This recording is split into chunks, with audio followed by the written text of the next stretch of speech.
Hey everyone, and welcome back to the Firefighters Podcast, where we seek to develop, inspire and motivate the world of the emergency services operator through a series of wide-ranging conversations. Now before we go any further, just hit that rate, follow or subscribe button on whatever platform you're listening to. It's a key performance indicator for us and helps us reach even more people. Now here's what we've got for you today.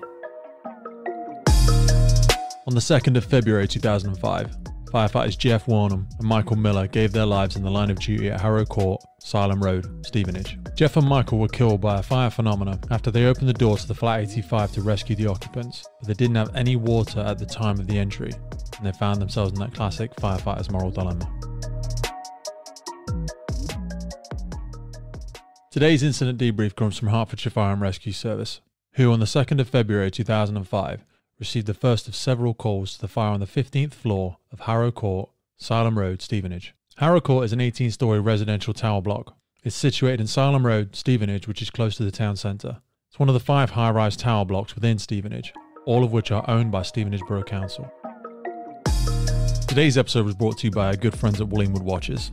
We put so much thought into the people that we partner with on the podcast, and Wood Watches has been with us since the beginning. This is a company that's got authenticity baked into every aspect of its fire service traditions. Now they have 6 different collections now. In October, they brought out their new Fearless collection. Some refer to this as the dark side, and it's their first field range watch. Now, I've been speaking to some people in the past who have got that Wood watch for a specific occasion for something really smart, really classy. But the best thing about the Fearless collection is that it's built to be worn in active surroundings. It's got that compact, rugged aesthetic on your wrist. One of the biggest things people have commented on, if you go over and look at their socials, is the Firefighter helmet case back. They always do something special with the back of all of these. Now, before this, my favourite was the Triumph collection, but if you go over and have a look at this one, they've pressed into the back of each watch the UK Firefighter's helmet. It's got the glass visor where you can glance through and actually see the movement of each watch. Now, again, if you're unfamiliar with it, the massive core of all these Wood watches is the upcycling of firefighting materials. And the Fearless collection has got a 100-year-old British Bash Firefighter helmet melted down and placed inside the crown of the watch. That's exactly the same as they have with all of their collections. But this one also features repurposed black fire hose, which is a really rare one for these. So go over and check out the brand.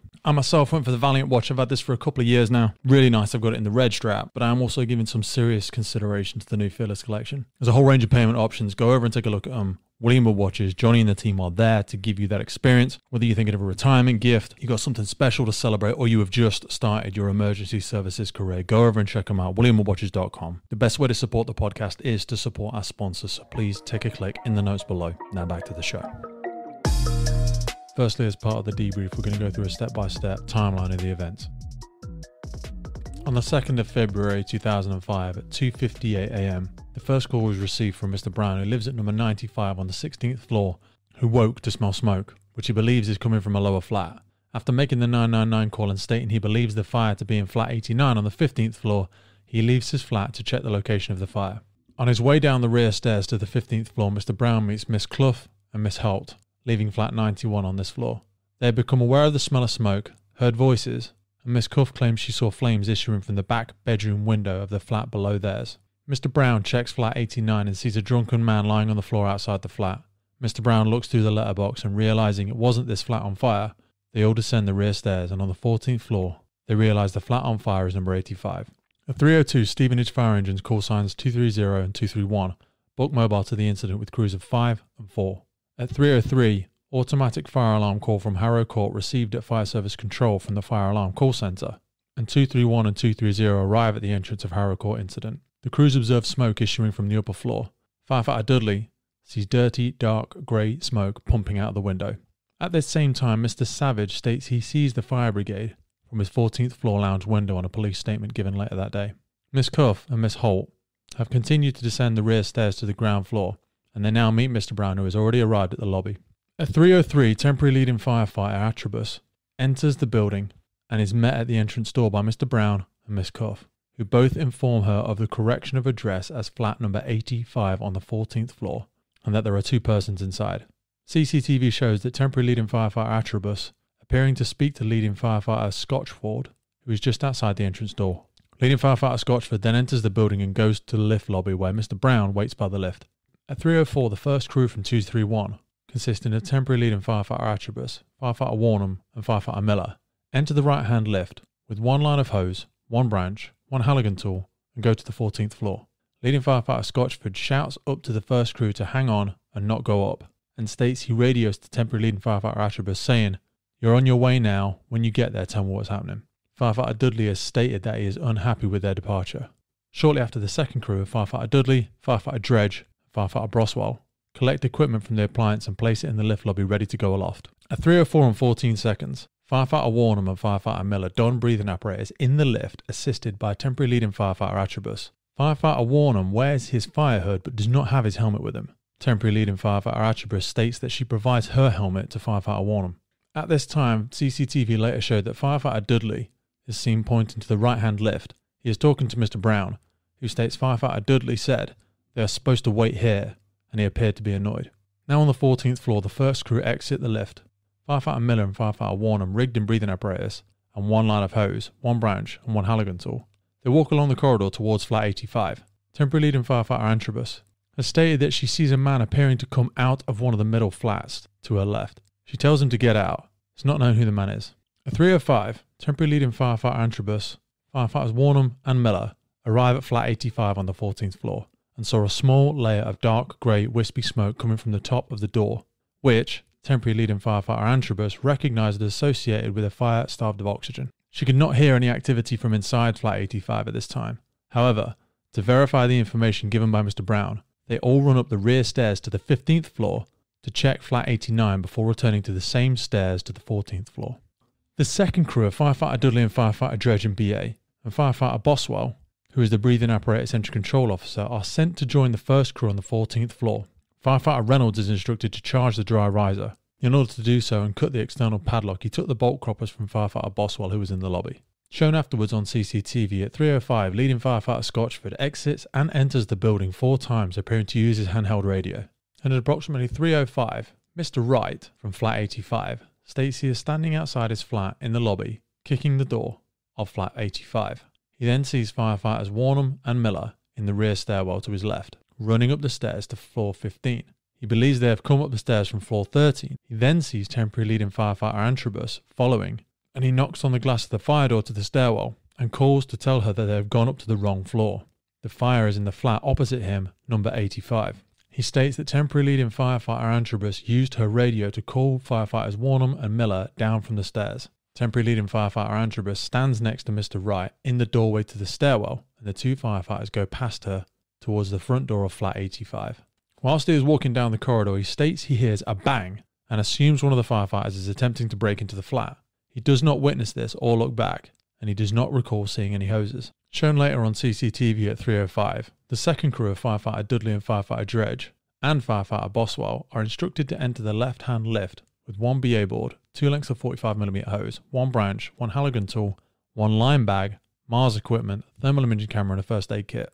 At approximately the same time, temporary leading Firefighter Attribus leaves Firefighter Wornham and Firefighter Miller at number 85, instructing them to prepare for entry, while she went to the riser outlet with the hose to sort out water. When arriving at the riser outlet, she discovers it is chained and padlocked, but decides to lay the hose out whilst waiting for the second crew to arrive at the bolt croppers. At 3:05 on the ground floor, Firefighter Reynolds charges the riser. At the same time, Firefighters Dudley and Dredge start up their BA sets in the lift whilst travelling to the 15th floor. They pass their tallies to Firefighter Boswell, who inserts them into the initial deployment slots of the BA board he is carrying. At 3:06, Mr. Savage states he heard a bang on the door of the flat, number 85, and someone shouted to him to open up. Mr. Savage says he shouted that he could not get to the door. The flat door then burst open and a firefighter entered the flat and then went into the lounge.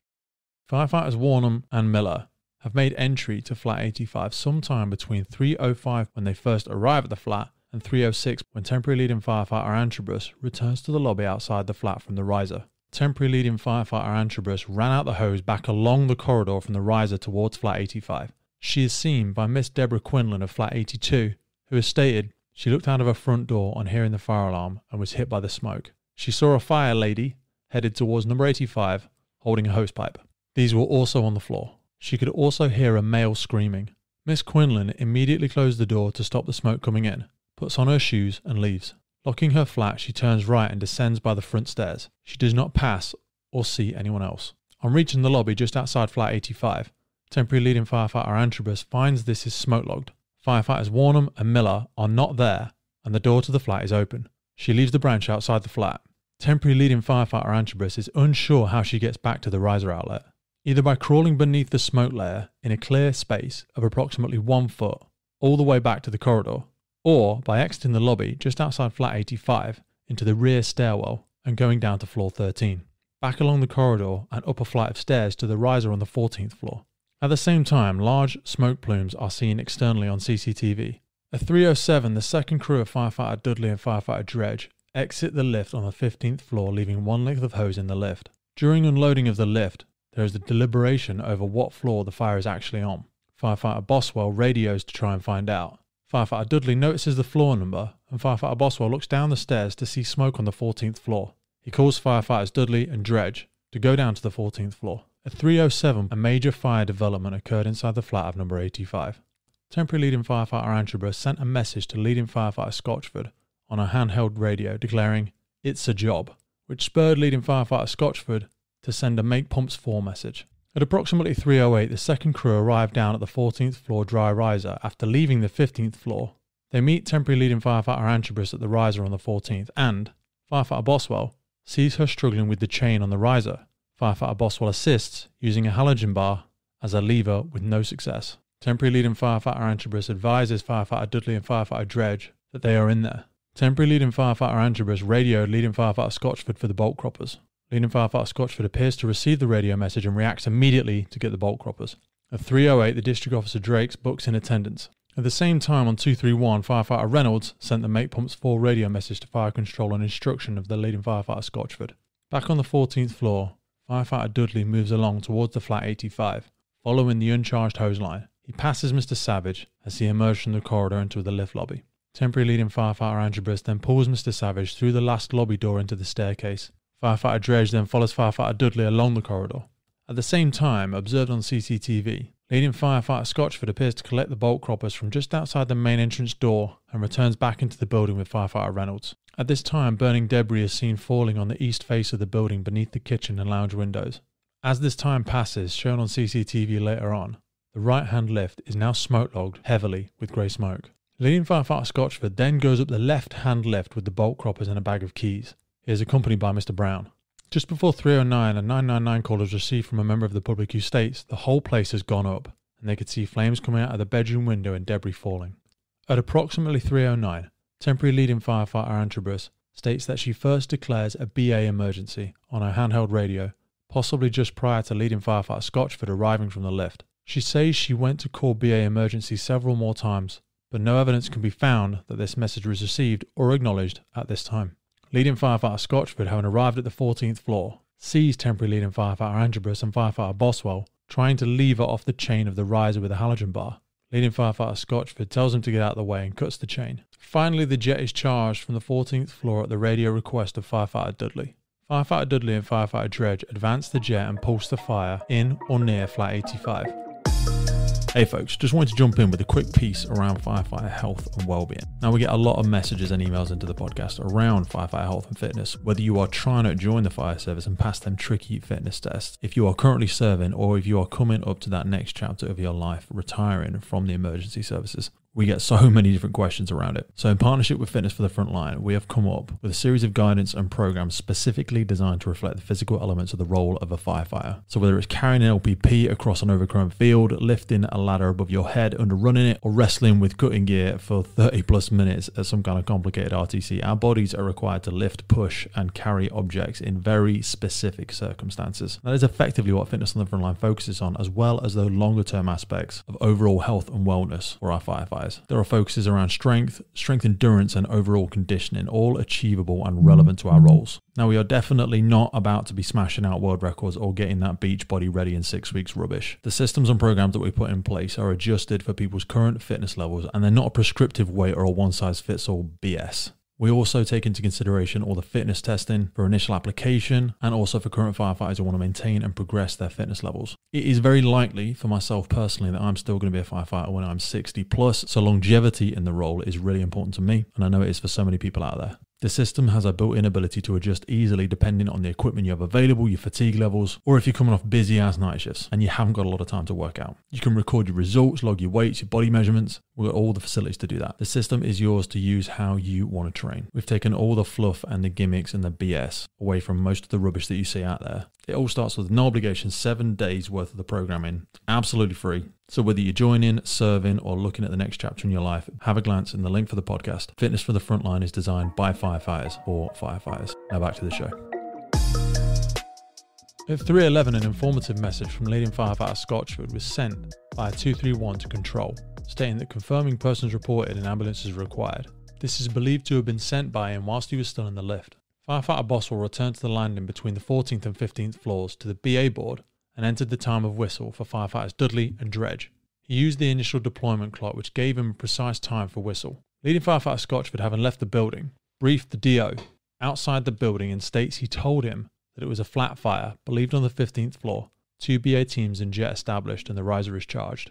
Back at the fire itself, firefighter Dredge and firefighter Dudley are forced to drop the jet and withdraw from the fire due to firefighter Dudley losing his helmet. The jet was later found in the lobby outside flat number 85, and firefighter Dudley's helmet was found in the central corridor just outside the lobby. Firefighters Dredge and Dudley then returned to the 14th floor dry riser, where temporary leading firefighter Antrobus is waiting. Firefighter Wornham finally leaves the flat and becomes entangled in cables, which have fallen from the lobby wall outside and above the front door of flat 85. Firefighter Dredge runs down the front staircase from the 14th to the 13th floor, followed by firefighter Dudley. Temporary leading firefighter Antrobus remains at the riser outlet on the 14th floor until driven out by smoke in the staircase. Temporary leading firefighter Antrobus then runs down from the 14th floor staircase along the 13th floor to descend the rear stairs. At 3:14, firefighter Dudley and firefighter Dredge reach the 14th floor via the 13th floor corridor, where they discover firefighter Wornham lying on the floor in the lobby just outside flat 85. At the same time, temporary leading firefighter Antrobus runs around the back of the flats towards the appliance and meets leading firefighter Scotchford outside the main entrance, and they re-enter the building together. The DO then meets temporary leading firefighter Antrobus in the lift lobby, having now taken control of the incident.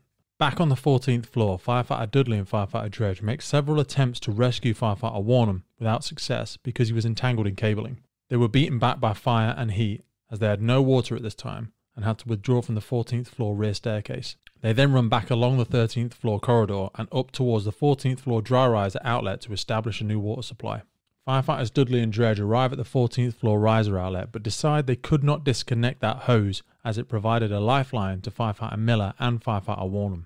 Firefighters Dudley and Dredge return back to the 13th floor dry riser outlet and meet leading firefighter Scotchford. Firefighter Dudley then returns back up to the 14th floor to get the bolt croppers. On return, leading firefighter Scotchford takes them from firefighter Dudley and cuts the chain on the riser outlet now on the 13th floor. Shown on CCTV after the incident, at 3:19, the hydrant is now charged. Firefighter Dredge ran one length of hose along the 13th floor corridor and inserted the branch. As he ran the hose out along the 13th floor, his radio started to work and he thought he heard a radio transmission. He believes it may have been a muffled DSU, distress signal unit, which sounded for approximately 20 to 30 seconds, to which he responded by shouting but received no reply. Having spent time caring for Mr. Savage, firefighter Boswell now decides to take him out of the building. In doing so, he leaves the BA board with the tallies of firefighter Dudley and Dredge on the half landing between the 15th and the 14th floor. Now at approximately 3:20, D.O. Drakes made a mobile phone call to fire control, which was recorded as make pumps 8, make officers 4. An informative message at the same time was confirmed fire on the 14th floor block of the flats. Possible persons reported, 4 BA, 1 jet in use, and tactical mode Oscar.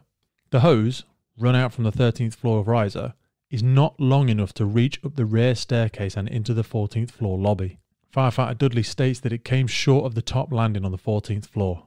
Firefighters Dudley and Dredge kept opening the fire door, spraying the water and pulling at firefighter Wornham in an effort to rescue him.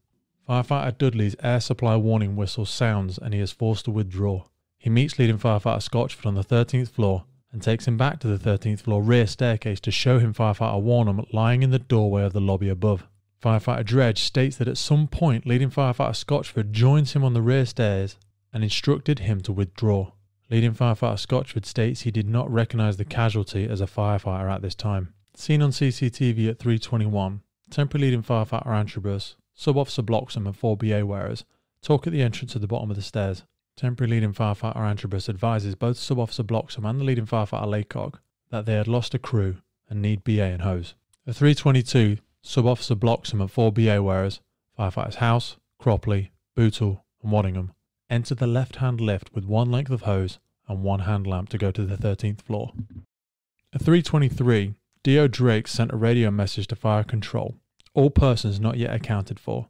Lost contact with one BA team. Leading firefighter Scotchford can be heard over the D.O. Drake's radio during this call asking temporary leading firefighter Antrobus for more BA up here, and she advises that they're on their way. Shortly after, Sub-Officer Bloxham and his crew meet leading firefighter Scotchford on the 13th floor. Leading firefighter Scotchford informs them that there are 2 firefighters missing. Sub-Officer Bloxham assigns the BA crews to the 14th floor rear stairs. At 3:23, firefighters Waddingham and Bootle meet firefighter Dudley on the rear stairs of the 13th floor, who advises them there is a casualty still in there. Leading firefighter Broom and firefighter McGringer use the front staircase to go up to the 13th floor with a large axe and a line. Firefighter Bootle and Waddingham approach the door of the lobby on the 14th floor from the rear stairs. They discover a casualty, firefighter Wornham, lying in the lobby with one foot out through the doorway. No DSU is sounding, and they note that the original hose line on the 14th floor riser has burst. The crews describe extreme heat, smoke, and flame in the lobby of the staircase area.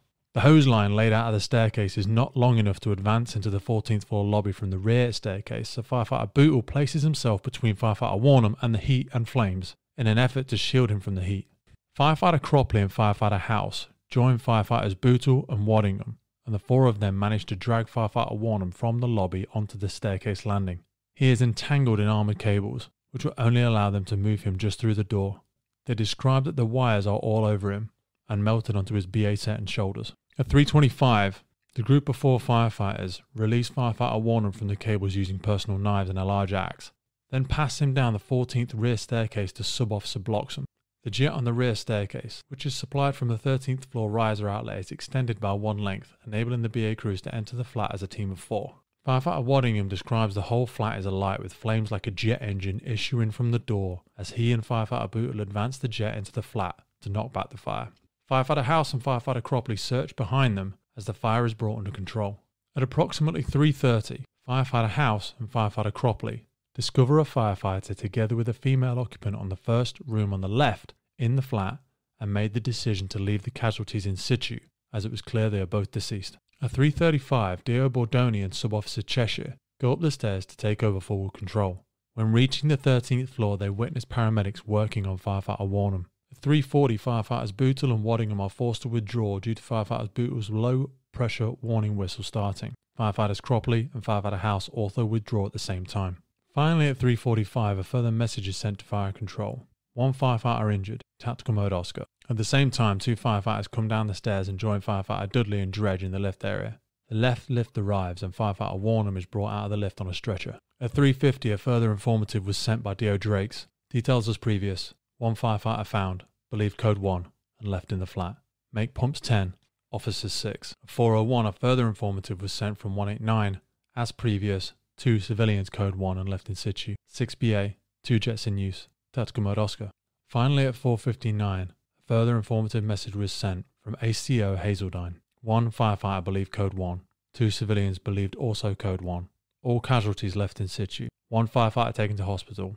14th floor has been searched. Fire is all out. Damping down in progress. 40 minutes later at 5:35, firefighter Miller was removed from the building. The final stop message went at 7:08 that morning. 3 persons code 1. 7 persons code 2. 70 persons code 4. This ends the timeline for this incident. As part of the fire investigation to determine the cause of this, it was found that on Tuesday the 1st of February 2005 at approximately 2100, the electricity supply ran out in flat 85. Mr. Savage and Miss Close, the occupants, did not have any meter cards or credit left. Therefore, Mr. Savage approached a neighbour who gave him some tea light candles. Mr. Savage and Miss Close had a number of alcoholic drinks with a friend in their flat until around 2300, when the friend left and they went to bed. 2 tea lights were lit with a cigarette lighter by Mr. Savage and placed directly on a portable television that was on a dining chair, adjacent to a freestanding wardrobe in their bedroom. The couple went to sleep at approximately 23:40 hours without extinguishing the tea lights. The next morning at 2:58 on the 2nd of February, one of the occupants of flat 91 directly above flat 85 reports seeing flames issuing from the main bedroom window of flat 85. The fire investigation team investigated the following feasible sources of ignition and came to the following conclusions. It was most probable that the tea light was the cause of the fire with double wicking. Other possibilities include deliberate ignition, careless disposal of matches, or carelessly discarded smoking materials. All electrical, gas, heating and natural occurrences were eliminated. They therefore concluded that the most likely ignition source was the tea light candle, which was lit and placed directly on the surface of a plastic case portable television. One of the tea light candles appears to have burnt abnormally. This condition, although rare, can be attributed to the introduction of a foreign body acting as a second wick. When a second wick is involved, the heat from both wicks can melt and subsequently ignite all of the wax within the tea light casing. The heat from full wax involvement would be transferred to the aluminium tea light casing, conducting temperatures in the region of 250 degrees. This would be sufficient to start decomposition of the plastic casing of the television set. A small note for the public is that the use of candles and tea lights has increased in the last decade. However, as discussed in the main part of the fire investigation report, the dangers of using tea lights inappropriately appears to be virtually unknown by the public and the media. Most candles now carry warnings associated with their use. These are generally on a label attached to the candle itself, so that the user has a sight of appropriate safety measures. Tea light candles are frequently sold in bags, although the bags containing the tea lights often display irrelevant safety warnings and the tea lights individually do not. If the tea lights are therefore separated from the original packaging, safety warnings are not evident. There was a health and safety investigation conducted by the Fire Brigades Union into the tragic fatalities of firefighters Wornham and firefighter Miller, and this investigation identified areas of organisational weakness that the union believed significantly contributed to the risks faced by firefighter Wornham and Miller, the risks that ultimately took their lives. There has been and shall continue to be much debate and speculation to the exact specific nature of the fire phenomena that occurred at Harrow Court incident. Experts shall continue to muse over the distinguishing features of a flashover, a backdraft, a smoke explosion, a blowtorch effect, wind-assisted rapid development and other extreme fire phenomena. As with all scientific theories, they all remain valid until such time as they may be disproved, and so it is difficult to establish in this case which type of fire phenomena caused the deaths. However, there's one important area of agreement in the case of Harrow Court incident between the various scientific theories. It was the opening of the front door of flat 85 that gave rise to the rapid manifestation of whichever fire phenomena did then occur. Given this common area of agreement, it can be concluded that had firefighter Wornham and firefighter Miller not opened the front door at the exact time that they did, then the firefighter phenomenon is unlikely to have occurred at the time that it did, and the two firefighters would not have been exposed to its fatal effects. This being the case, the Fire Brigade Union believe that establishing the cause of their deaths has less to do with the precise definition of the fire phenomenon that occurred and more to do with those factors that led to firefighter Wornham and firefighter Miller opening the front door when they did and without the necessary water, resources or personnel they required. Distressing as it is, particularly for the friends and family involved, attention should be drawn to the evidence that firefighter Miller appears to have been killed instantly inside the bedroom of flat 85, whilst firefighter Wornham was found on the floor of the lobby immediately outside the flat, entangled in electrical cabling that had fallen as a result of the plastic cable trunking having melted. Moreover, specific attention should be drawn to the evidence that firefighter Wornham was found entangled in the electrical cabling, with melted plastic fire alarm cable insulation adhered to the inside palm of his glove, rather than being found on the electrical cabling simply lying on top of him. The union believe this evidence indicates that, unlike firefighter Miller, firefighter Wornham somehow was able to make his own way out of flat 85, or was already outside the flat before coming entangled in the electrical cabling that had fallen in the lobby. In either circumstances, the FBU concludes that it was outside flat 85, trapped amongst the cabling, that firefighter Wornham lost his life. The FBU's report made 73 recommendations, which, had they been identified and fully acted upon prior to the incident, the FBU believes would have significantly reduced the risks faced by the two firefighters and may have effectively saved their lives. The FBU did put together a very comprehensive report which is divided into specific sections and subsections, but for the sake of timing, these areas of organisational weakness can be summarised into three main categories: standard operating procedures, training, and emergency response resource. As part of their training aspect, the FBU suggests that it was apparent that the firefighters and supervisory managers in the initial attendance at Harrow Court had received insufficient crew command training, dynamic risk assessment training, breathing apparatus refresher training, and separately dedicated practical and theoretical compartment fire behaviour training to deal safely and effectively with the situation they were confronted with. In addition, they believe it's clear that the basic awareness of high-rise incident procedures was not sufficiently underpinned with practical high-rise incident training at either the Training and Development Centre or the fire stations themselves. The firefighters were also unfamiliar with the premises and the likely risks they would encounter in an emergency, as they no longer carried out these types of inspections on these types of premises. This is something that is being noted as a point of concern across the UK Fire and Rescue Service, as the breadth and scope of a firefighting role continues to become ever more complex, It is the belief of the podcast that it is imperative that we carry out these risk inspections to give firefighters familiarity with some of the more complex and challenging buildings they may be called upon to protect. The review of the service's integrated risk management plan was such that the initial attendance of emergency response resources for high-rise incidents ensures a minimum of 13 firefighters arrive in sufficient time for each other to enable all of the service's safe system of work to be implemented in full and at the outset without endangering firefighters due to delay in their arrival. It is essential to avoid situations which could motivate or pressure firefighters to act unsafely in the interests of saving life. At high-rise incidents, the recognised means of achieving this is through establishing a bridgehead as a platform from which to launch rescue and firefighting operations in accordance with appropriate standard operating procedures for breathing apparatus, compartment firefighting and incident command. As part of the union's report, they believed that the service failed to ensure their standard operating procedures were fit for purpose. They feel that they failed to ensure the application of the SOPs were systematically and practically trained for, and also that they failed to ensure sufficient personnel were mobilised for deployment on the initial PDA predetermined attendance to allow the immediate, safe and effective implementation of all applicable standard operating procedures. It's important to state that as part of the union's summary, they applaud the courage shown by all firefighting crews that attended Harrow Court incident on the small hours of the 5th of February 2005. In particular, the selfless and courageous acts of Firefighter Wornham and Firefighter Miller were considered immense given the circumstances they found themselves in. Some of the more difficult questions that are posed from this incident are that would the fatalities of Firefighter Wornham and Miller have been prevented had the service ensured adequate procedures, training and resources were systematically in place? Would the life-threatening risks faced by the firefighters at Harrow Court incident have been significantly reduced had the service ensured adequate procedures, training and resources were systematically in place? The detailed timeline, reportings and case studies used for this debrief are done so in the hope that other firefighters facing similar circumstances in the future will benefit from the lessons learned and lives sadly lost that day. Thanks for coming back to the podcast. We'll see you next time. The Firefighters Podcast is a global podcast seeking to develop, inspire and motivate the world of the emergency services operators. Through a series of wide-ranging conversations celebrating those within our sector, we seek to encourage and support this incredible group of people. It's brought to you by myself, operational firefighter Pete Wakefield, and I speak with individuals from all walks of life who I sincerely believe can add value to or develop those who have chosen this life path. Please support your emergency services wherever you are in the world, and thank you for listening.